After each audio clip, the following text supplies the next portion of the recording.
if you can access the subconscious, and that's what the DIs do so beautifully, that it's very difficult to do in any other way, then you can actually change the underlying belief that allows you to start changing your thought process and changing your behavior in the real world.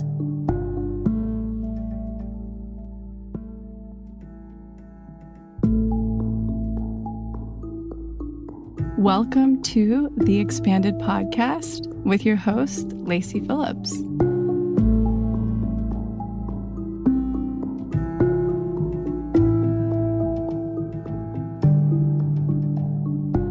As a leading manifestation advisor with a process that's, radically different from the old New Age model, mine is rooted in psychology, neuroscience, and my energetic gifts. I created this podcast to help you expand your subconscious limiting beliefs about the potential of deserving the manifestations you're calling in.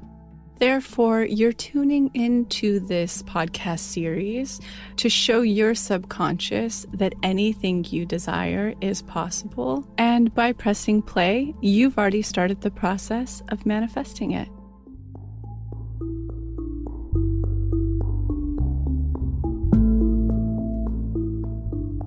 I hope everybody's been well. Me personally, I've been kind of behind the scenes, as everybody has probably realized.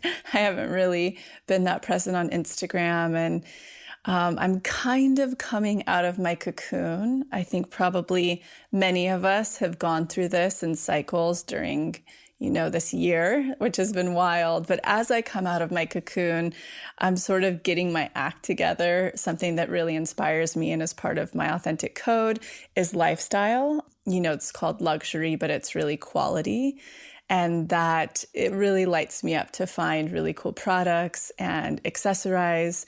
I always say with fashion, especially when I was really broke, it's all in the accessories. Buy cheap for basics and, thrift. That's how I used to roll, but I would kind of splurge on the accessories because I think that's what truly projects our authentic energy. May it be from, a lipstick to a hat to a purse. So I thought, okay, I've been kind of collecting all of these cool things. I might as well do one of my curations and share them with you all. So here goes. And it'll also be going out in the newsletter.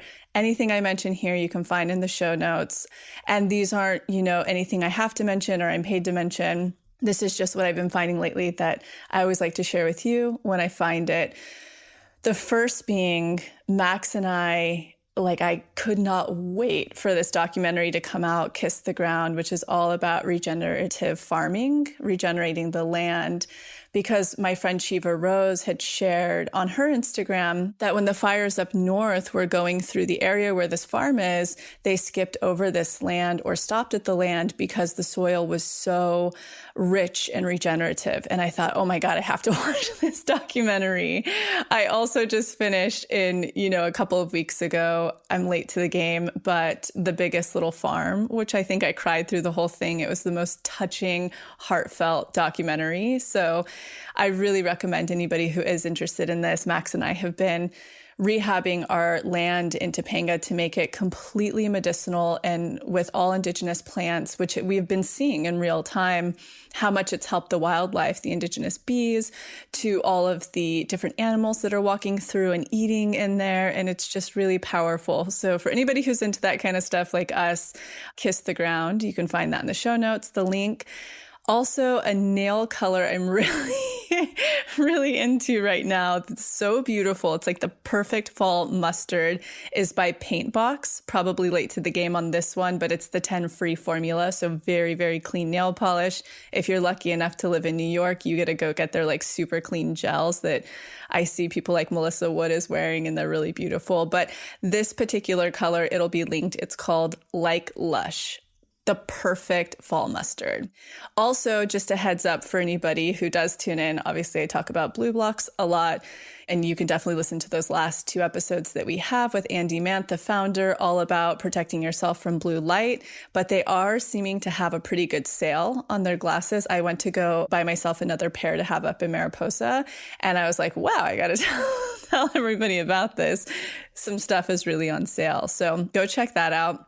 And I'm really back to, even though it's super warm here, my body does crave.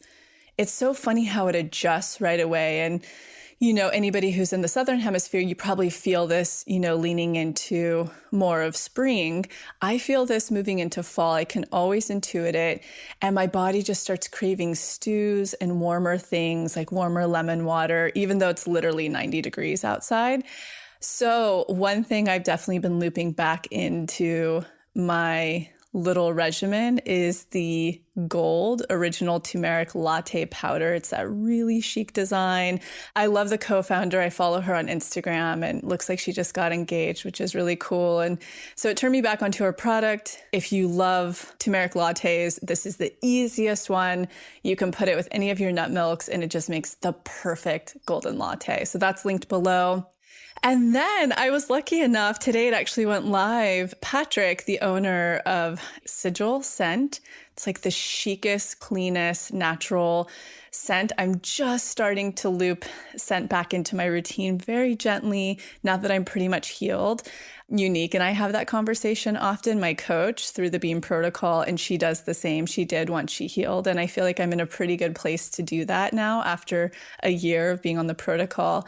So I asked him, these are the scents that I'm really into. I love musk. I love sweet grasses, like the perfect balance between masculine and feminine. And he was like, Prima Matera is the perfect scent for you. And he sent it and he was so correct. So on their Instagram stories, I kind of did this little thing for it, but that is the best scent if you're connecting with what I'm saying, linked below in the show notes.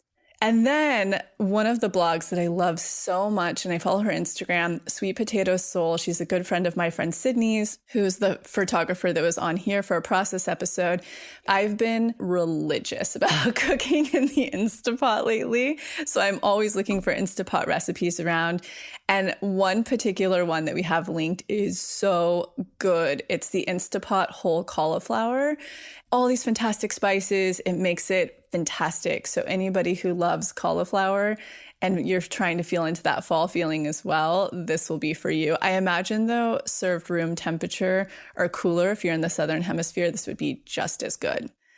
Also, everybody knows my good friend Meredith. We're huge fans over here. It's actually funny. We were doing a team picnic last week and we had a lot of gift bag supplies left over from the speaking tour because of COVID. It came to a halt. And so, I told one of our team members, Julia, I'm like, just give it to the team. Like everybody pick what you want. And Jessica, the co-host on this podcast, I think she scored a Nucifera bomb and was so excited. But for anybody who doesn't know, they came out with the stick. Amazing, can carry it in your purse. It's fantastic. So that's linked below. And also when you go to the link, you'll see all of the different uses, for chapped lips to cracked skin. It's just fantastic to have that stick and it smells like the bomb. It's incredible. And I don't know about anybody else. I know we all live in different areas and things are opening at different speeds, but I finally realized a week ago that I haven't done any form of self-care during COVID. I think we're going on 7 months. I mean, nothing. Before I was really, especially for endocrine stuff, it was really important for me to get massages, to do the microcurrent facials. I think I live by them. I live and die by them for anti-aging. And even I've only had one trim once it was allowed for 3 weeks. So last week, I finally got the heads up from my facialist, Tess Adams, at Take Care Spa, because she does energy work and a mixture of a lot of different things with the microcurrent, that she's finally open again. So anybody out there in LA who has been lucky enough to be her client or also is just looking for a fantastic microcurrent. I mean, we've featured them before. Sadie, her sister, is notorious because she has been the facialist of every Victoria's Secret supermodel since I think the 2000s. And so I met Sadie a while ago. And then when I was in New York, I started seeing Tess, her sister. And so Tess has become my main facialist. So anybody out there who is finally ready to get back into the self-care game, Tess is open. We'll have it linked below. And it was phenomenal. I went on Monday and it's like I wanted to cry because it just felt so nurturing and like I was finally doing something for myself and getting back on track. And of course, it really beautified my skin, lifted everything. I swear by the microcurrents. So Tess is linked below for Take Care, and their space is so stunning. And the book that I'm brushing up on again is Becoming Supernatural by Dr. Joe Dispenza. And a little bit of a teaser, you will be hearing him on this podcast very soon. So after the conversation, it was so inspiring that I'm like, I have to go back to all of my books by him. So if anybody's looking for a great neuroscience, healing, mind over matter book, it's so great. So that's what I'm reading. And then at our team dinner, I was lucky enough that Atara had been given this product to give to me to try. It's so divine, as things often are, because I feel really overwhelmed. I'm a big smoothie drinker and I've been wanting to be very clean about it. So I've been looking for a reusable great straw. And it's just really overwhelming to shop for that stuff if you don't know the right brand to go with or the one that everybody suggests. And it was really kismet that Atara came to our team dinner and had given me this really chic company, the crystal elixir straw. So it has the smoky quartz on it. It's reusable. They also make those bottles with the crystals inside, so it charges the water. So I'm probably late on this one, but again, I've been under a rock during this whole quarantine. So anybody who's out there looking for the reusable straw or a crystal charged reusable water bottle, the crystal elixir straw by Glass. It's really beautiful, or their water bottles. We'll have that linked below. And then if you're also like me, you're still partially working and living in sweats. and I don't know about anybody else, but when it came time to shop for sweats when this all took off, I feel like everything that I liked, all of the clean brands were really sold out and you couldn't find anything. But my favorite brand, which is Mate, M-A-T-E, we'll have it linked below. They have come out with their fall colors, moss being one. They're all organic. They don't have any endocrine disruptors, just very clean sweats and very well cut and affordable. So anybody who's still on that front, especially up here in the Northern Hemisphere, that's getting cozy for the fall and winter, highly recommend checking out their sweats. So that's my roundup. You can find it in our newsletter as well, and certainly in all of the links below if anything piqued your interest. And now let's get into today's episode.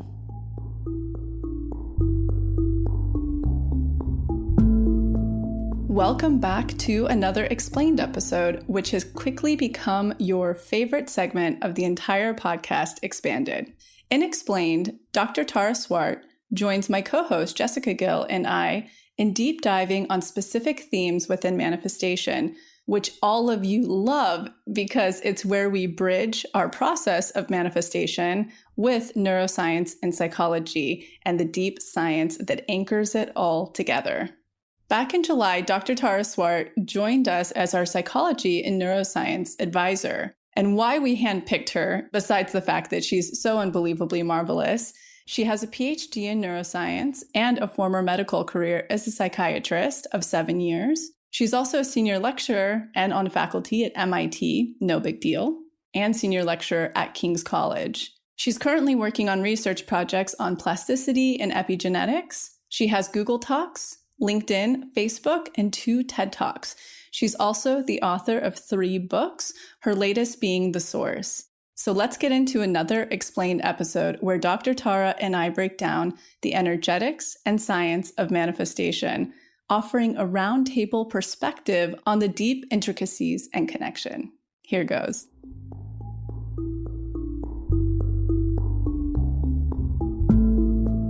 Welcome back, everyone, to another episode of Explained with Dr. Tara and Lacy Phillips. I am so excited for today because we're covering reprogramming. It is one of the main integral parts of this manifestation process that kind of sets this process apart from anything else that is really out there. And there's just so much science, psychology, like everything behind it. It really comes down to the reprogramming. And I kind of see reprogramming as like giving your mind hope that you have autonomy over your life and you can change your life, you can change your brain, all of these things. So I will kick us off with a quote. You are more than your blocks. Rewrite your story. You deserve subconscious freedom. Okay, so let's dive into defining reprogramming. We have reprogramming defined as the act of rewriting your old neural pathways in your subconscious of low self-worth beliefs that you picked up in childhood by showing a higher self-worth behavior, belief, outcome, or experience to a previously undesirable one. Through repetition and emotional intensity, we can overwrite the limiting beliefs to create lasting change. Lacy, Dr. Tara, how do you define reprogramming through the manifestation perspective and then through the neuroscience perspective? Maybe I'll kick it off because I've actually really been looking forward to this conversation to finally have it. There has to be a 3-part trifecta in place in order to truly manifest. I talked about this a lot on my speaking tour last year. There has to be unblocking, expanding, and then the actionable of passing tests, of jumping off of a cliff. But the unblocking piece, I couldn't really nail down exactly what that was. And it was downloading through me at the time. And so the very first thing that it looked like, which was really effective, but a little bit abstract, was I used to do this thing called emotional clearing, which we currently still have. And what that used to look like would be sort of a somatic process that downloaded through me. And so you would sit there, you would get quiet, like you were going into meditation, and then you would feel through your body anywhere where there was stuck energy or emotion or feeling. And you would sort of hone in on it and just let it take you where it goes, to the memory it's from. So that's, obviously a form of somatic healing. And then that would, of course, unwind into this whole trance experience for the next, however long you had, which was usually 20 minutes. And that was like the first gestation of it. But then I started to realize I needed even more unique stuff for what was coming up, which we call triggers in my life. And so that's when I started to study, hypnosis. And traditional hypnosis is very much about reinforcing the positive. It was a lot of that. And my brain, was looping on such low self-worth that it was kind of too smart for that. It wouldn't believe the new suggestion because it was like, no, that's not possible. Or, and so that's where I kind of developed our process, which is like, you have to still get to the root where you picked up this thing. And then, of course, that sort of turned into all of these different deep imaginings we call DIs.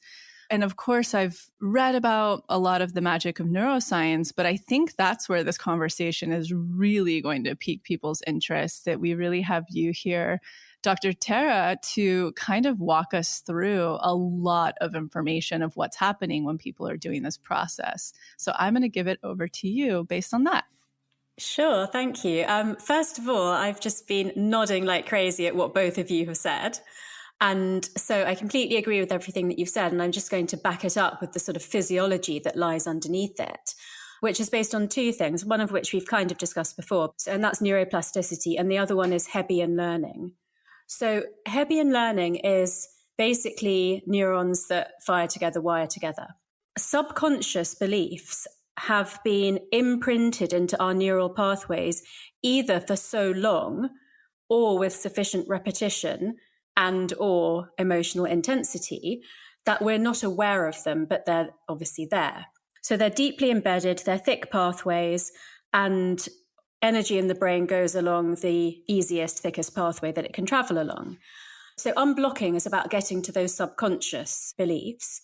The triggers, they may be a little bit more conscious, but the reason that they didn't work for you is because they were only operating at the conscious level, so more like in your thoughts, and hadn't really changed what was going underneath in the subconscious. And I just, as you know, I'm like a fan of tests. I think tests are such a good way to check whether actually it's gone subconscious or not. That's like the way to tell. So basically, it's kind of like the formula of if this, then X. So, and this gets laid down in childhood. So you think, okay, if I stand up to a parent or a loved one or a carer or a teacher, this bad thing happens. That's going to come out in all of your relationships later in life, if that's what you believe.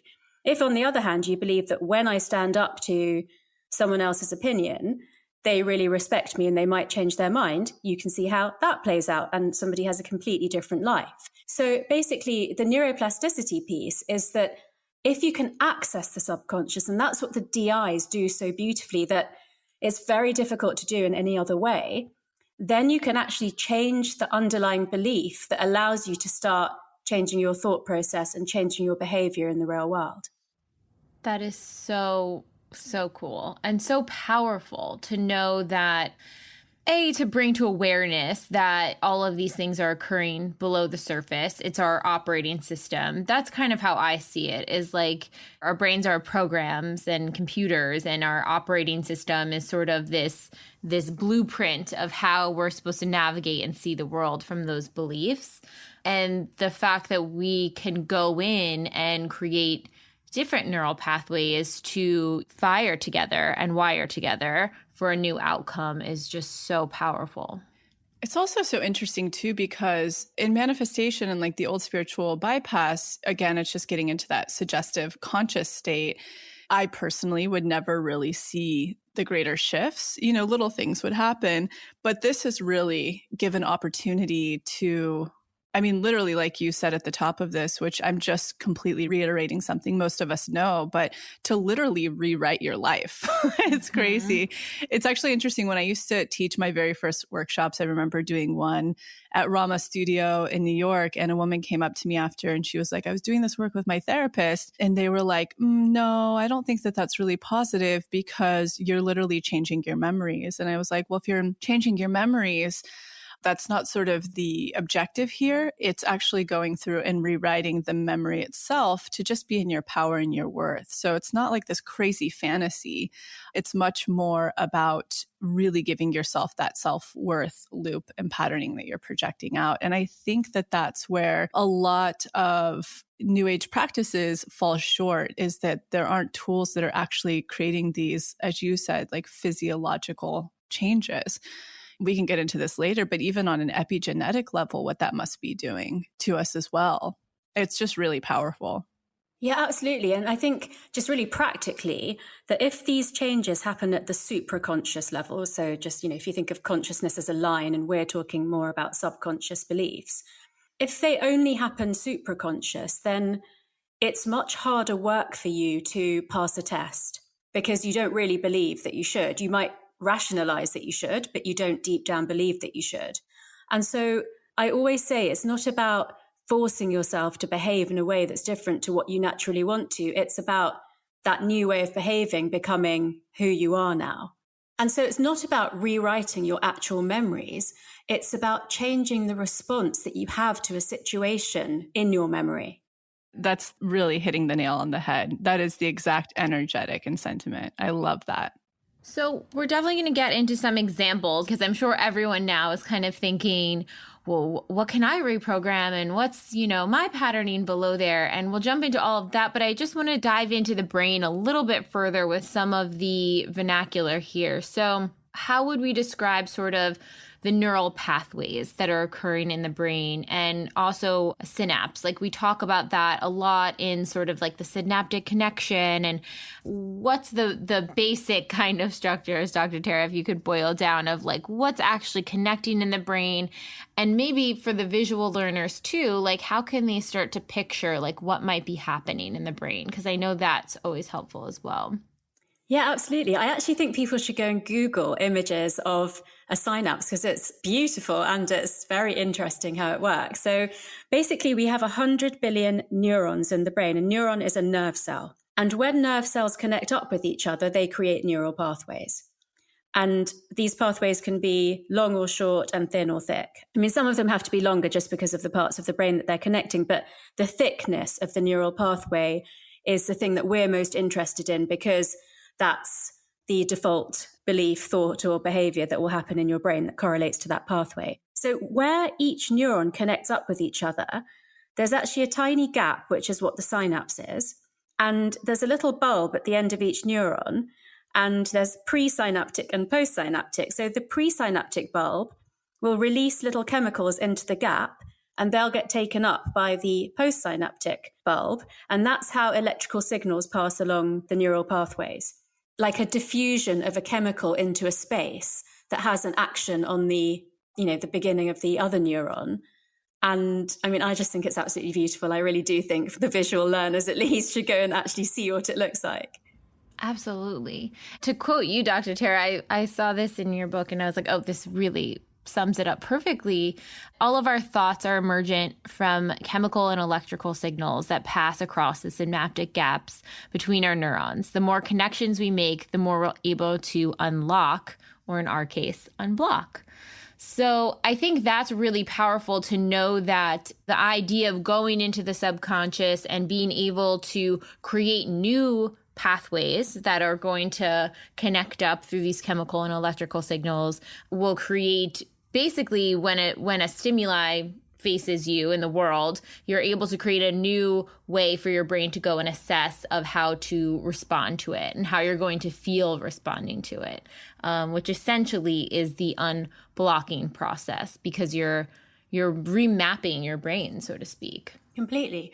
I'm glad that you love that quote, because I know that you are a bit of a science geek, but yes. I mean, until we could scan and show, and even now some people wouldn't like that statement. So the statement that all of our beliefs and thoughts are emergent from these neural and chemical processes, because for a lot of people who are either psychological or spiritual or humanist, that kind of reduces us to just being nothing more than a bunch of chemicals and neurons. You know, the evidence from scanning technology is very clear now that our thoughts and beliefs emerge from those chemical processes. It's not a two-way thing or a bi-directional opportunity.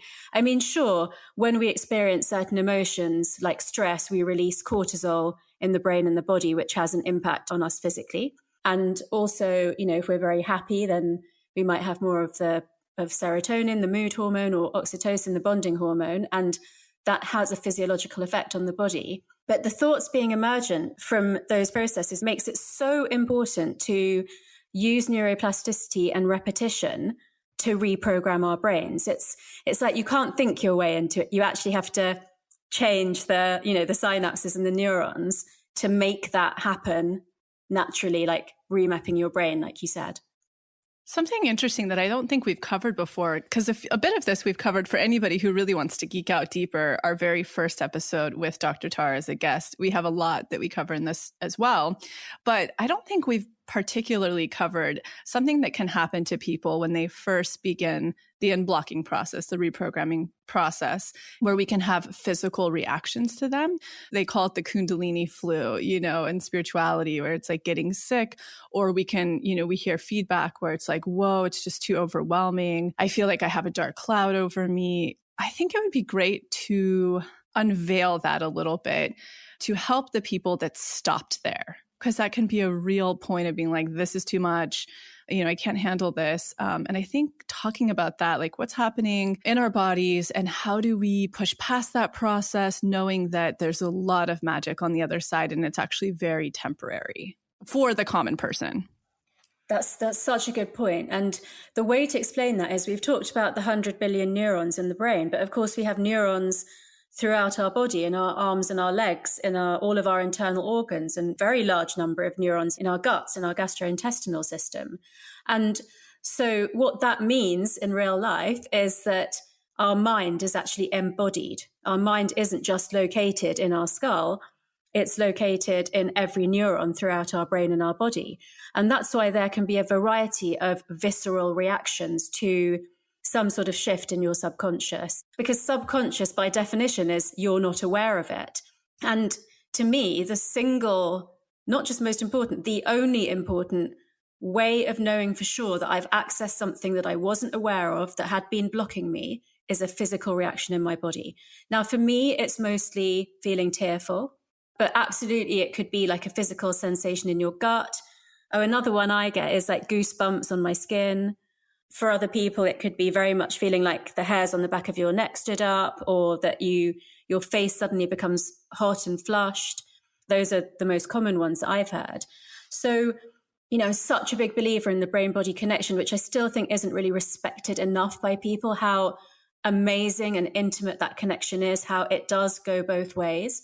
That makes complete sense to me that, even nausea could be a physical reaction to unblocking something. And of course, nobody really wants to feel like that. So absolutely means that they might then avoid repeating that DI or going further down that workshop.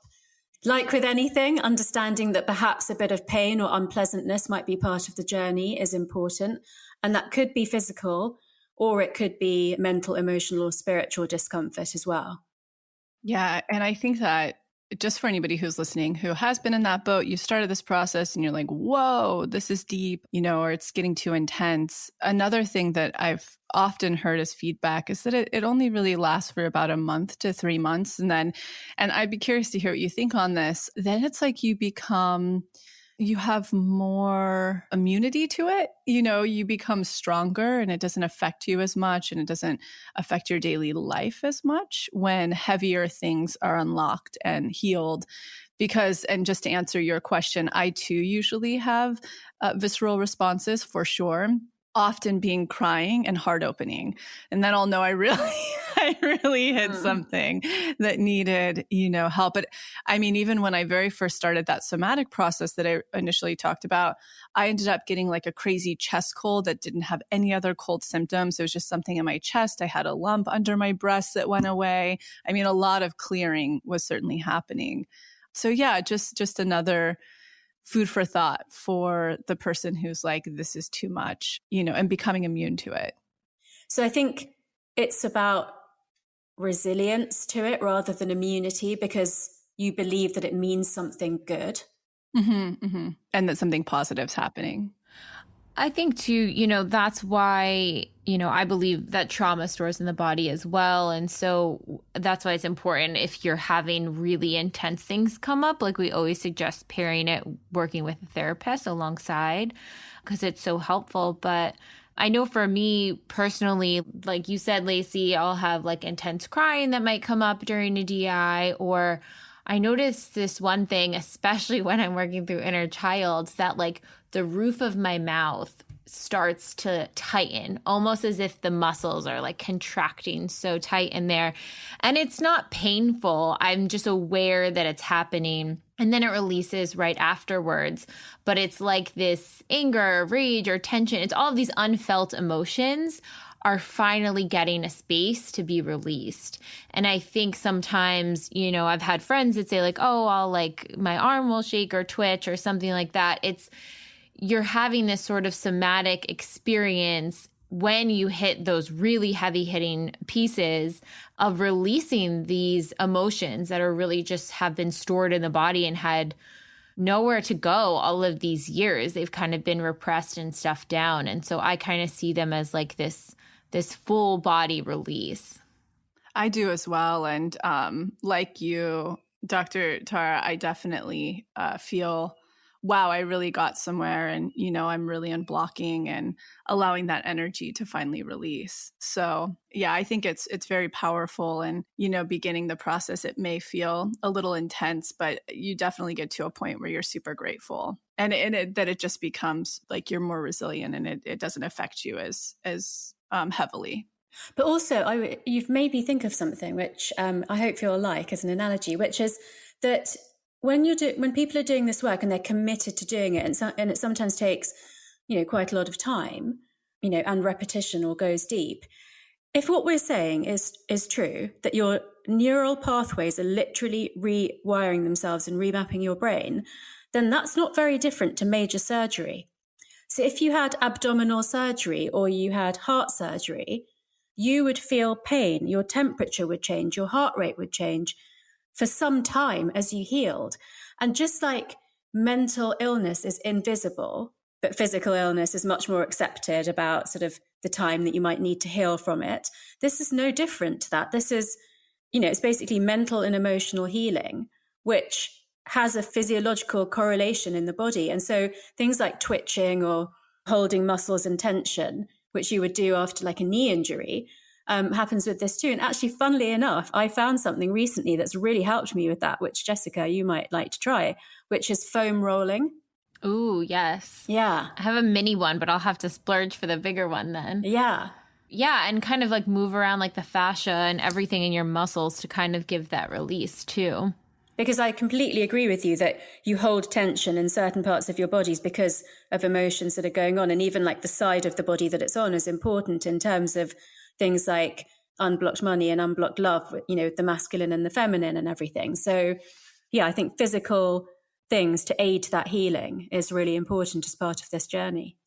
Right. Yeah. I've heard the left side body is more, on the receiving end. So more the feminine energy, and the right side is more the action based kind of, and masculine. Is that correct? Yeah. I mean, so you could even say like left is related to the mother and the feminine, and right is related to the father and the masculine. And I definitely thought through that when I did Unblocked Money and Unblocked Love, and sort of tried to relate it to what I was feeling physically on either side of the body. So fascinating and so interesting. Yeah, that's amazing. It's also cool that, now I'm thinking of like all of my friends. I'm like, oh, all of their injuries is on the left side. Like this makes so much sense. Yeah. And then if it's the mom trauma, dad trauma. 100%. And one other thing I do want to add to this, just so no one's like, oh gosh, like this sounds scary. Like what's going to come up?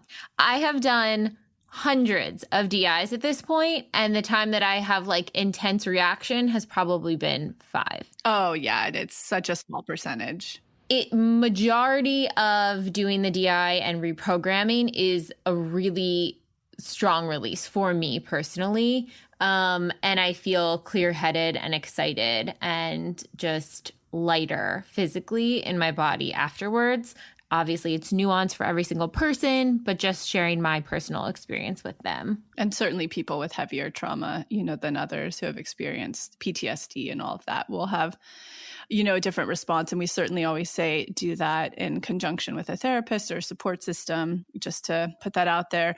Also kind of leaning back to that thing I brought up earlier, where the person at that first workshop was like, my therapist said, it's so interesting now because most people that I run into on the streets, they're like, my therapist is totally versed in this work now because I do it in tandem with them. In fact, I think I know now 3 different therapists in LA who work with people through this work and actually like really believe in it and really support it. So I think that's becoming very common now too. So another little disclaimer. There's a couple of books I could mention if you'd like me to here that are related to this. One is The Body Keeps the Score, which did some studies on Vietnam vets and how their trauma showed up physically in their bodies. And the other one, I was thinking of this when Lacy was talking about like going through waves of pain or whatever sensation and letting that happen, because that's very much covered in The Untethered Soul as well. Yeah, we'll link those in the show notes for sure. 2 very popular within the group for sure. Absolutely.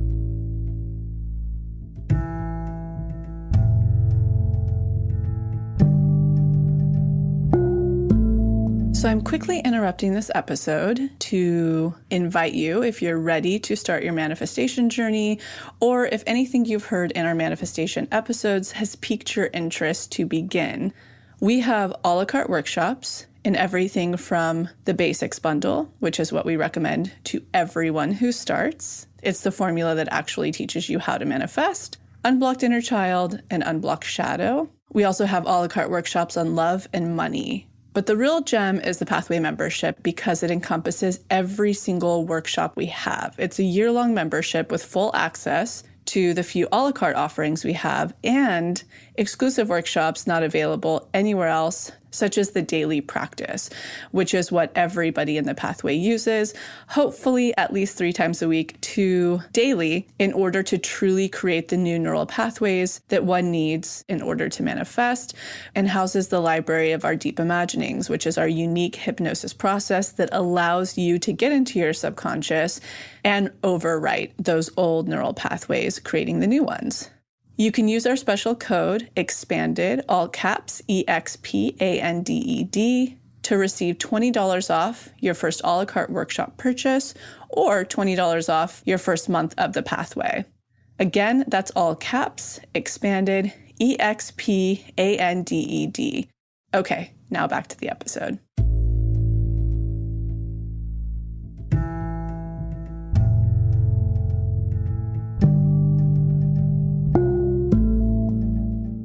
Let's talk a little bit about our deep imagining. So our deep imagining is like our proprietary blend of a hypnotic audio exercise that helps you go into your deep subconscious mind where we manifest from in a theta or alpha hypnotic state. And then when we're in that state, that's when we can start to reprogram. What is the benefit? What is the idea of reaching your subconscious through a hypnotic state? And why is it important to really get into a calm state for your body in order to drop into some of those subconscious memories? Yeah, so we go through several brainwave states during sleep. Well, and of course, all the time, but we're kind of interested in the ones that correlate more to the sleep state, and particularly the falling asleep state. Falling asleep sounds like such a passive process. It's actually not. It involves cascades of so many different neurotransmitters. We start releasing histamine around the time that it goes dark, and that starts to make us drowsy. And then there's serotonin and all sorts of other chemicals involved in the process of falling asleep. So I always just find it so fascinating that histamine makes us drowsy, and we have to take antihistamines if we have like mosquito bites or itches or whatever. And those bites always get reactivated around sunset because of actually what the body's doing is preparing us to fall asleep, and that activates histamine in the system. So it's a very active process, and it goes through several stages. And at that tipping point from being awake to falling asleep, we are experiencing the alpha and theta waves. And there's the process of falling asleep and waking up are called the hypnopompic and hypnagogic states.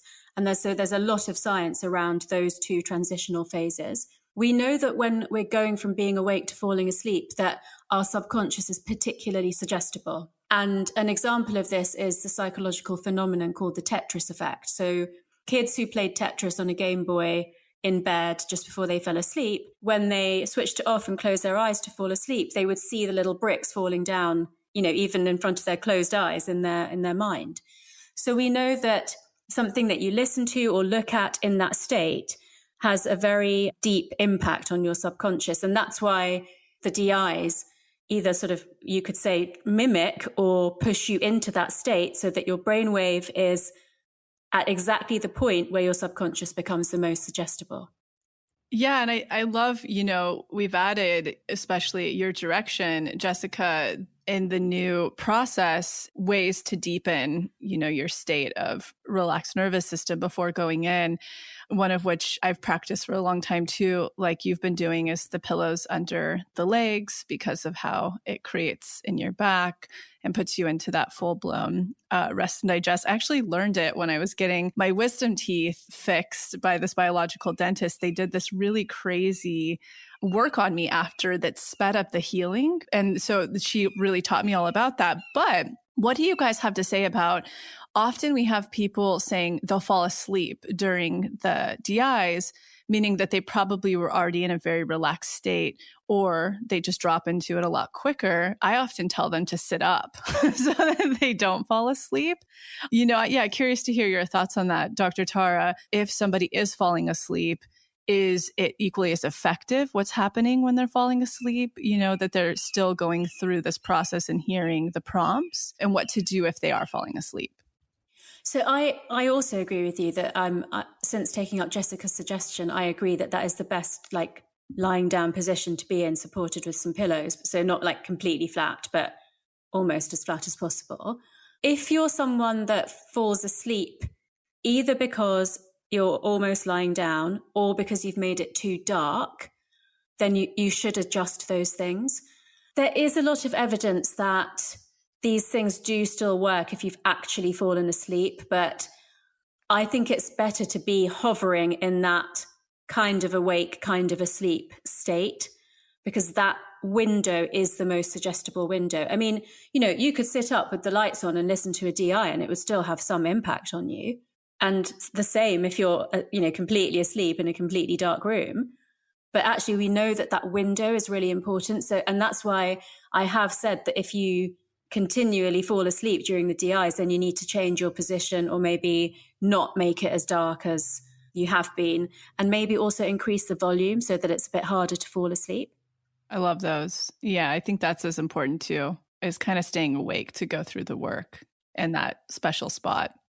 And one thing too, I want to add, I was talking with one of our coaches, Tara Valentine, about this, because he'll have clients that will come in and have difficulty with this as well. And I think if it's a repetitive thing, if you made all the adjustments and you're still having difficulty falling asleep, maybe, getting clear on, are you afraid to go in? Are you afraid to go into that subconscious space? Are you afraid of the memories? What are you afraid, is going to come up? And sort of releasing this block that you may have about wanting to go in and see what's happening in the subconscious. Because people could, especially if you come from a lot of trauma, or even if you don't, you might be scared that you have trauma down there that you didn't know about, or whatever it may be. And I think giving yourself the space to realize that, even let's say I would do it like bit by bit, maybe go in for 5 minutes and stay awake. And then the next day go in for 10, and then the next go in, for 15, 20, and then the full version. But just showing your body,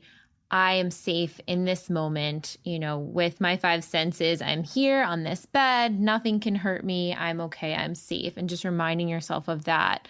So your body starts to relax to allow it to get there instead of just immediately shutting off and going to sleep. Yeah. And I think that's so important because we will hear that feedback, when people, they say like, nothing's coming up for me, or most often than not, it's blocked out trauma or repressed trauma, or trying to control in order to not experience that trauma again. What are your thoughts on that? So I think there's nothing coming up for me is definitely what you actually mentioned in the last podcast and just said again, which is protecting yourself from potential trauma. The falling asleep could absolutely be what Jessica says, but I see the other end of the spectrum as well, which is people who are either so stressed or so activated that they don't really know how to switch off. So all they know is I'm awake or I'm asleep. They don't really have an experience of that in-between state, which is what I call relaxed alertness, which is that you're definitely awake, but you're super, super relaxed. And so actually, whenever I introduce people to, meditation or suggest that they use a meditation app, really sort of busy, stressed executives often say, it was amazing. I fell asleep immediately. And I sort of say, well, that's not the point, because you know how to sleep. And there is things like yoga nidra that's for sleep. But this meditation is actually to reduce your stress levels and, calm you down. And so it's really important to understand we don't just have an on or an off switch.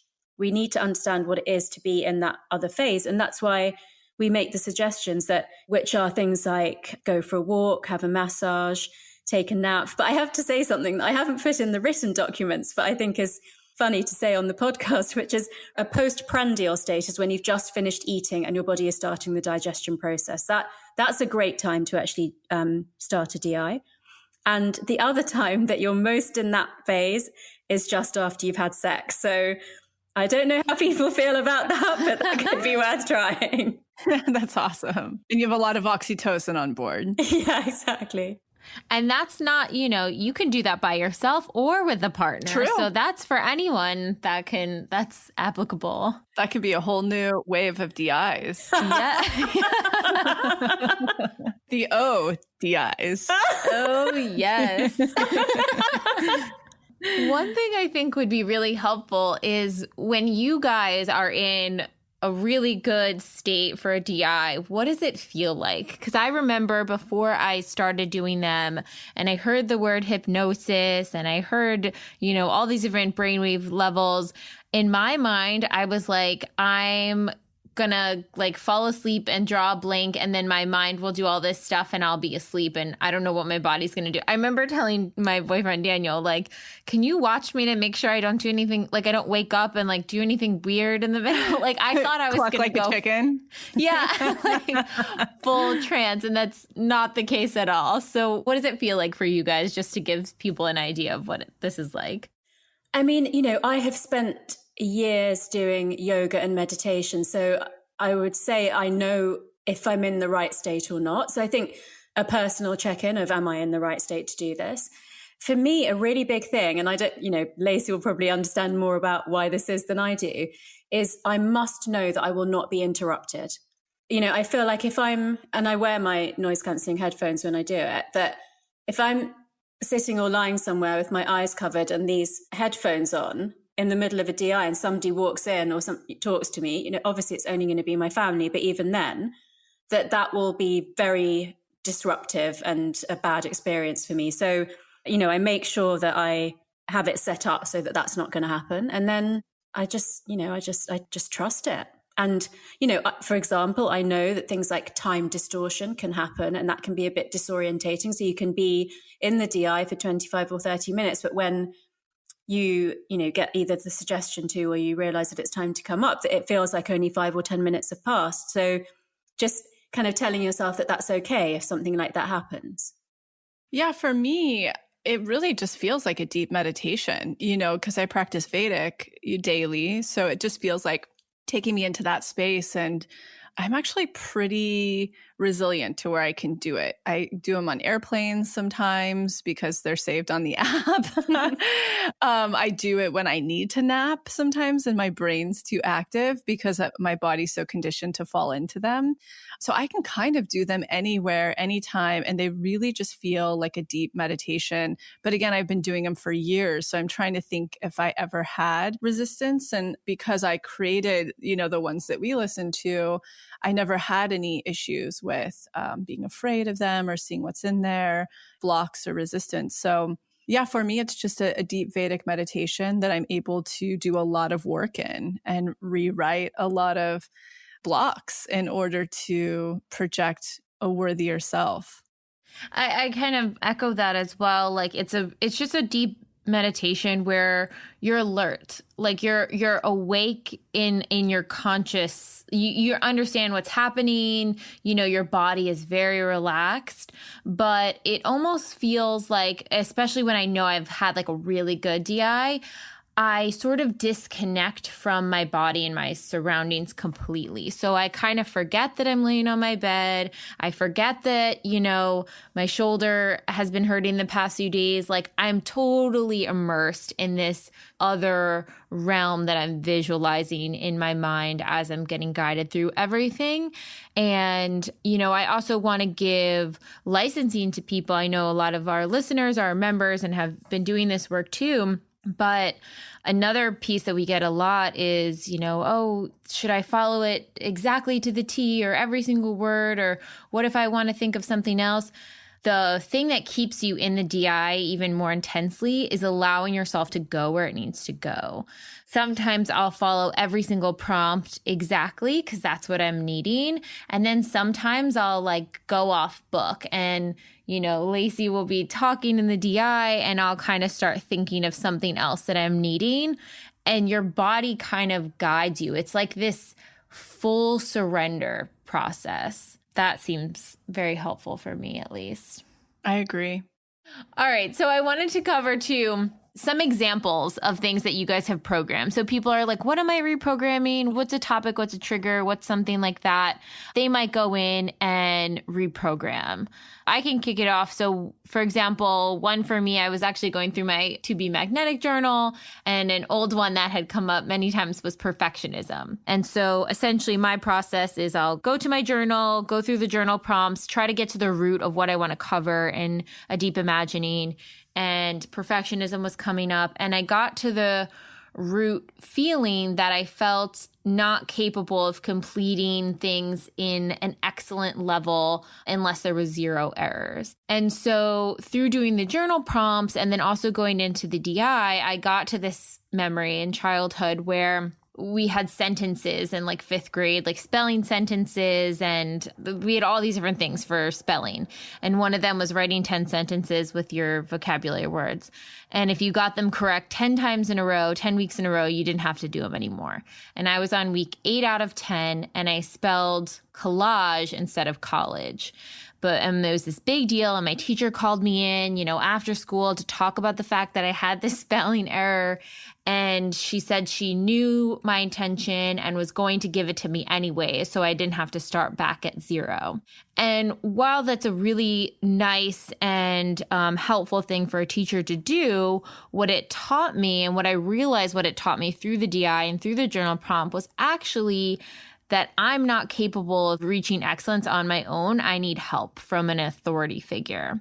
And so that's where that perfectionism started to get rooted. And so once I could get back to that memory and sort of reframe what that meant to me and what that interpretation is, and then look at all the times where I completed something 100% on my own and it was excellent and it was great, I started to, reinforce through the reprogramming that I don't need to have it perfect, that what I'm contributing to it is going to make it good enough.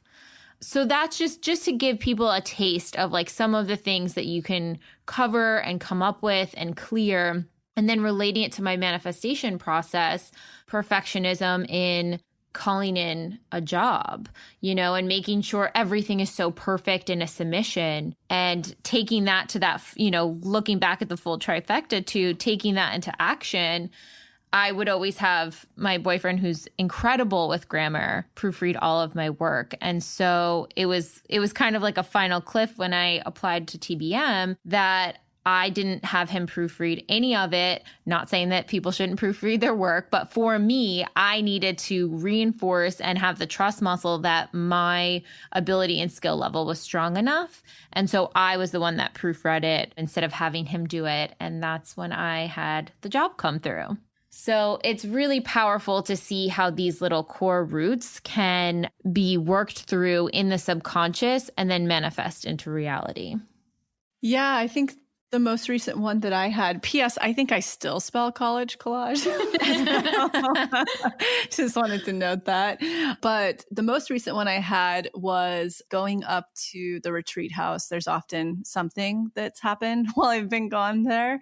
And it really triggers me. We've had fantastic guests, but we have had a couple that haven't taken great care of the house that, obviously won't be welcome back. But overall, we have usually incredibly respectful and amazing guests. And this particular time, there was quite a big situation. And so it really made me spiral. And so I did the work. I took to the journal, prompts, the main ones. And I saw that I got to the root of where that trigger really comes from is that growing up with both my parents, they were very young. And they're still to this day, I love them dearly, but they are not organized, clean people. And they often let their houses really deteriorate. And I'm the opposite. I, call it a Capricorn moon, but I love things to be new and beautiful and really hold their value. And so getting at the bottom of those prompts, I saw that the real trigger there is that my belief system is that I'm going to have my homes and things, kind of spiral out of control and then maybe not have the resources to fix them. And so taking that through, I got to see in real time in the DI that that's where it stems from. And I got to reprogram it. And I did something that I often do inside of the DIs is I brought in like an expander situation to really show my brain a difference. And I brought in realizing that my grandparents, who I spent a lot of my time at when I was young, that they actually kept all of their things really nice. They fixed things right when they were broken, took really good care of everything. And in fact, I'm actually much more like them as a business person. Just many aspects of my life are very similar to them. So I got to show my brain in real time that the thing it's been looping on and afraid of is actually really not true. I tend to be much more like my grandparents. So therefore, the reality of its fear is pretty slim.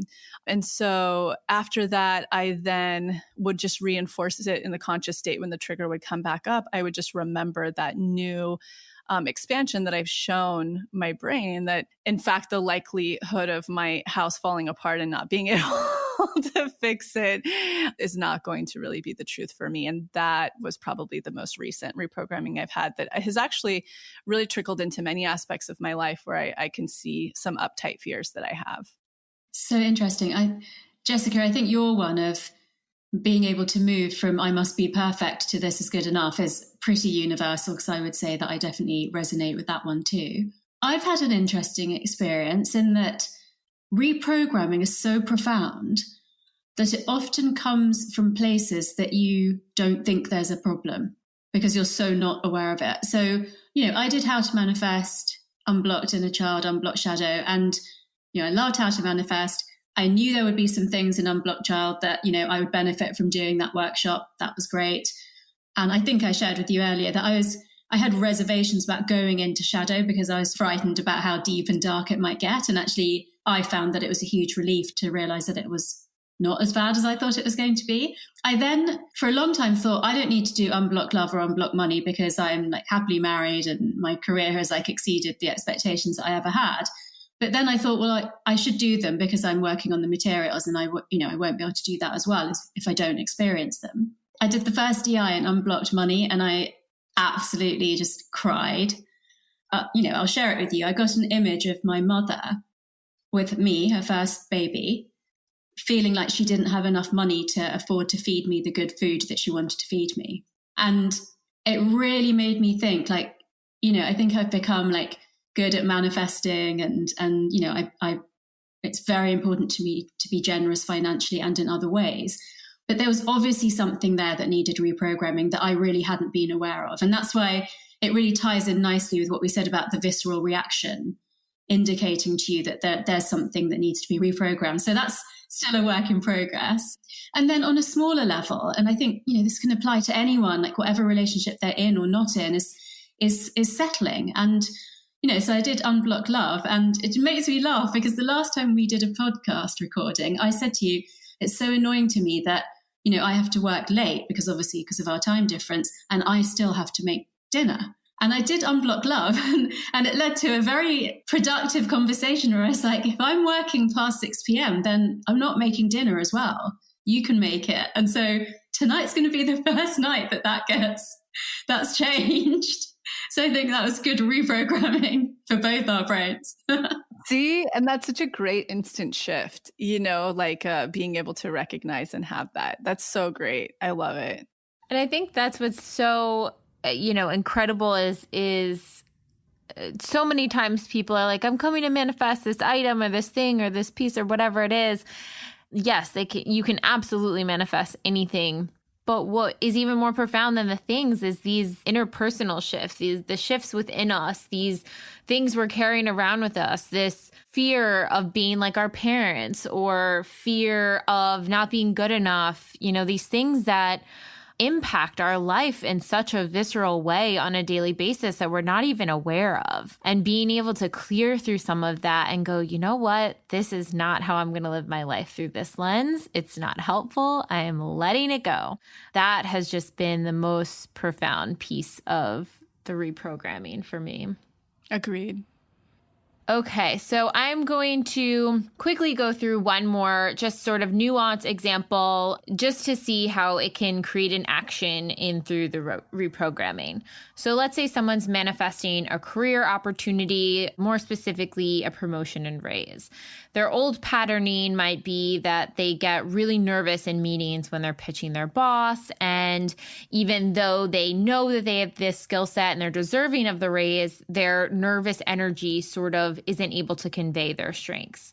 So when they go to the root belief, the journal prompts, they find subconsciously that they have this memory that if they share with people their strengths, that they will think that they're bragging and that they won't be liked because of it. And so then they have this memory where they shared with their peers, getting an A+ in a class, and the peers were really nasty and mean, and it was so hurtful that they want to avoid that happening again. So they have the opportunity to take that memory to reprogram it. So essentially this person, something they might do, there's no one way to reprogram. You can do many different things, whatever feels right to you. But this person might go in there and get shamed for it and tell themselves in the moment, or a teacher or a parent may come in and say, no, you should be so proud of this. You worked hard. You deserve it.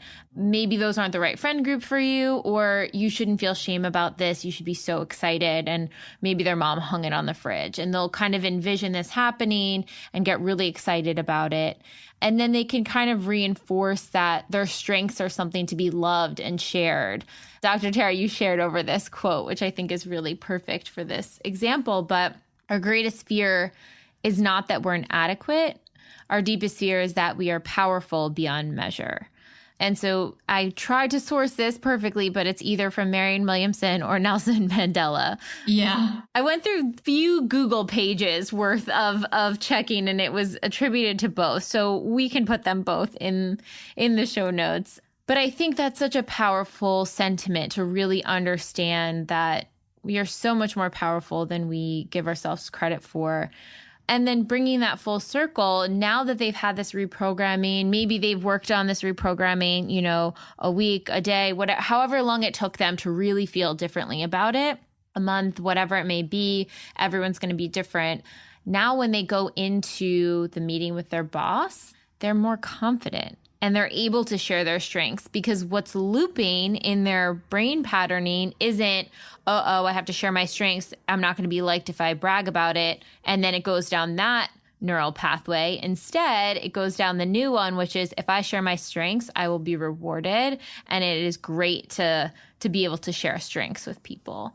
And it chooses that neural pathway instead. And so the result is that your manifestation can come through by this idea of regularly reprogramming and creating these neural pathways so you can achieve the actions and manifestations you want in life. There's actually a study it was done on women, I think, because there's a stereotype in the world that, women won't brag as much about their achievements or shouldn't. But I absolutely think it applies to, any gender, which is the difference between self-rated, confident women and non-confident women, and how much more likely the self-rated, confident women are to be promoted and reach senior leadership positions in big corporations. So it really makes you think that, that subconscious belief about your level of confidence in yourself is driving so much thought and then behavior. And if you can change that a lot more opportunities not just could open up. There's research that shows that it does make a difference. And I think it's really, really applicable too, because I resonate with that. Oh, yeah. And then, going to that other piece, who are expanders of women who are in their full confidence and full deservingness, and seeing how you're like them and really leaning into those expanders. It's just so powerful. And even, when you get to the place, it can be a little bit more advanced. To me, I've found that it's just based on self-worth levels. The man, the person who's not like you, but they're in the same career field that you're manifesting, the same position. That's when things really open up for you, is where it doesn't have to be completely like you, and that's where the fragments come in, just as a reminder to everybody listening. Yeah, I completely agree. When I chose a business mentor, I chose a male mentor on purpose because I thought, I'd like to see how differently he thinks to me. And he did a lot for my self-confidence. And it wasn't really meant to be about that. It was meant to be just about structuring the business. But that was a really positive experience. I think that's really interesting, is opening up the, capability of your expanders to see that you're more like someone in the peak of their position than you may have even realized, just keeping that door open that, I don't think I have anything in common. That person wouldn't be a good expander. Well, maybe try talking to them and see, because then if you notice that you have similar thoughts or you would have strategized your business similarly, maybe they are a good expander because you can see that you're just like them. This brings up a really good point, too. How often do you two bring expanders into reprogramming inside of the DIs? I do often. A lot. Yeah. Same. Yeah. So I think just giving people licensing on that. Yeah. And I think the expander DI is really, really helpful for that. But I think having moments in your reprogramming where you envision your expanders being around and then interacting with them, especially if you have expanders that are like on social media or celebrities or something like that, and you don't actually have access to them, bringing them into your DI and visualizing, connecting with them, and them reinforcing in you the qualities that, you're desiring about them saying like, let's say you're looking to someone who's very charismatic, them telling you, oh, you're so charismatic. Like, I think you're just so fascinating, or whatever it may be, really does help, and really does help kind of paint the picture of what that feels like in those moments. I agree. And then to just round it off, I pulled a couple of questions from members just to give some different answers to questions about reprogramming as well. So someone wrote in, I want to take this time in isolation to deep dive into the work, but I'm cautious about doing 2 DIs or more back to back. Is it advisable to do a series of sessions back to back, or should I wait a period of time between to allow for neural processing? Yeah, I want to hear your actual scientific perspective on this, and then I'll give my own process on this too. Yeah, I'm really excited to hear. So personally, I don't do more than 1 DI in a day. I think there needs to be some absorption time for your neurons to not just have the experience, but sort of embed it into the neural pathways a little bit. And 24 hours seems, or, not exactly 24, but one day to the next doesn't interfere with that process at all. Obviously, sometimes it might be a few days till you get to the next DI, depending on which workshop you're doing. If you're reprogramming, doing daily practice, then I would say not more than one a day. I'm really, really dying to hear what Lacy's going to say. Well, I think I actually align with you in a way, because I've done processes and I've recommended them like morning and evening if you're working through a particular workshop. But I say split that time. So if you're suggesting give it a 24 hours, then I definitely want to roll with that, because I want people to have the best result possible. That's always been my goal with this. What I will do sometimes is that I will go through one particular DI. So say, let's give an example. Say something I'm up against, maybe I'm up leveling financially, but I have to find an expander and then I have to find the root of what's going on, and I can't get them both out of the same DI. Then I'll go through the expander DI, find that person, find who, if I even have any in relationship to this one up leveling, get that feedback. And then I'll go through more of a trigger DI or something like that to see where the blocks are, see what's going on here if I wasn't able to get that in the first. It's more exploratory when I do it. It's less reprogramming, more exploration. There's reinforcing and there's reprogramming. And in some of those, we're having to even find answers to things. So that's when I've done it in the past, back to back. It's like I'm trying to get all of the answers. So yeah, curious to think what you say about the morning and the evening. I actually love the idea of, can I find an answer somewhere that's going to help me with what I'm actually working on? And if that means going into a different DI, I think that's fine. I think with reprogramming, where it's a bit more of a process, there should be some regularity to it. But I also think, like with many other things that we've said, that there's individual variation. So I'm sure it's fine for some people to do it twice a day, even if that's not what I do. Or, I know we say at least 3 or 4 times a week, but for some people that really does need to be every day. So I think, there's a bit of wiggle room in this. And, the science on it isn't exact. So it is much more the case of having sufficient regularity and then really finding what works best for you. I agree with all aspects of it. And I think having that space is important. I love what you said at the top, even 24 hours. And, Jessica, I'm curious to see what you think. I know sometimes when we start this process, we want to go like gung ho, like whip out as much as possible. But we have to get back to the word integrating. Integrating is such a huge part of this process. I don't know if scientifically that's the correct word of giving yourself 24 hours, but that, like you're saying, to process, to let things develop, that is so important. So kind of, I think, getting intentional why you might be doing back to back is sort of what we're all getting at is it benefiting or not really? Are you overdoing it? Are you going to burn yourself out? Are you actually integrating? That's sort of what I'm getting from it. Yeah, absolutely. Yeah. And to kind of go off of that, I kind of started making a little bit of a list of what are some signs that you've integrated and reprogrammed, right? Like, what do those things feel like? And how do you know that you've done that? So let's say you decided to do reprogramming specifically. Like, it's different if it's reinforcing versus reprogramming, but let's say you're doing reprogramming twice a day. Do you tune out? Do you know what's coming next in the DI?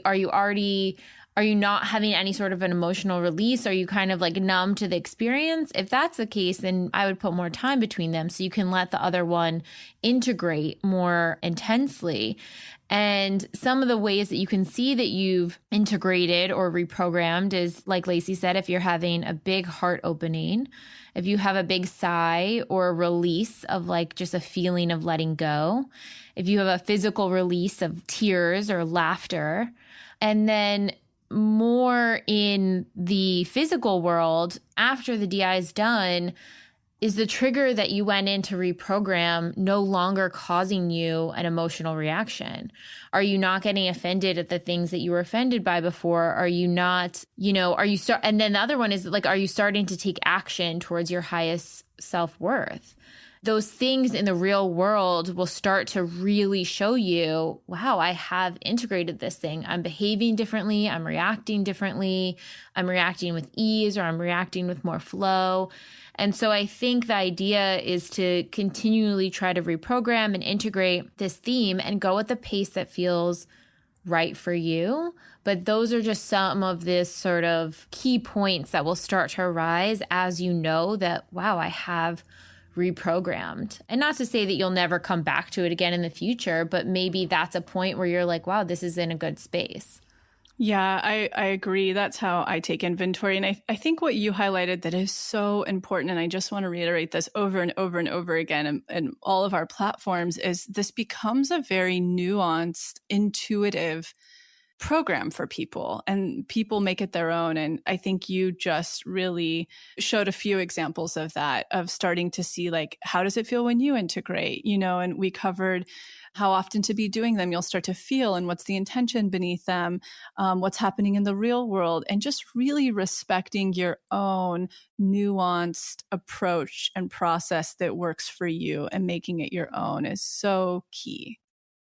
I agree with everything that you both said. I think a really tangible outcome of having reprogrammed is that you easily pass a test that you wouldn't have before.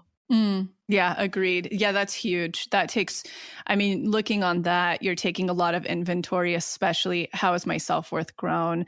Am I trusting in the universe, or source more, that I'm trusting it enough to pass this? There's a lot there that one can quantify how much they're up-leveling.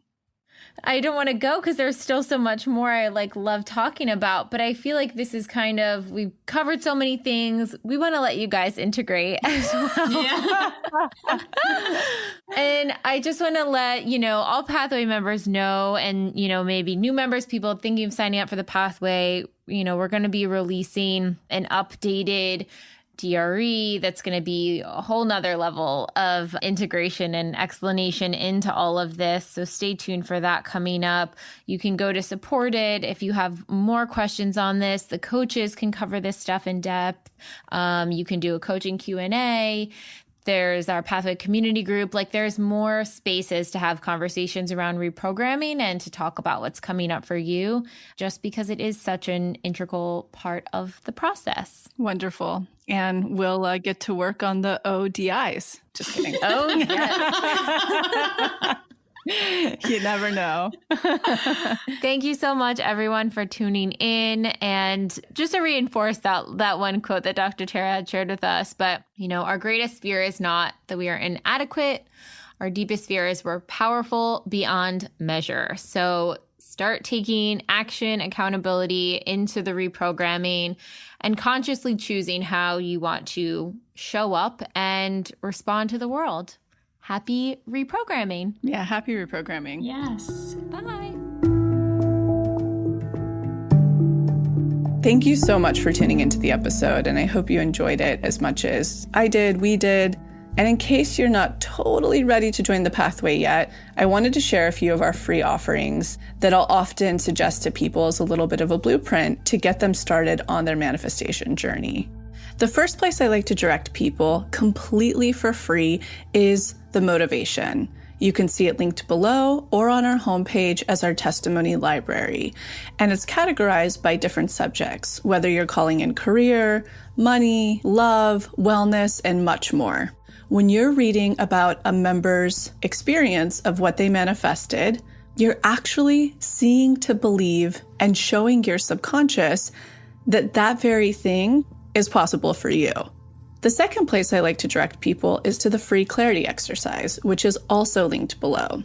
In it, you get to try our own unique hypnosis process, learn about the science, and some journaling prompts.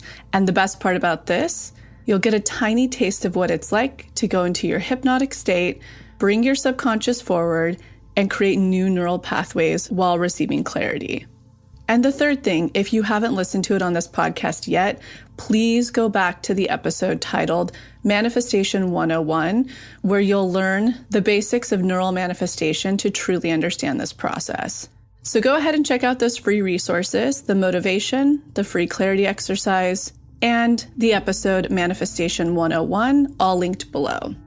And in an effort to make sure to have representation in this process series, go ahead and submit any process testimonials you have, especially to our LGBTQ+ community, our BIPOC, as well as the Ys, which is anyone in the community who is 45 and over. All right, we'll be back next week.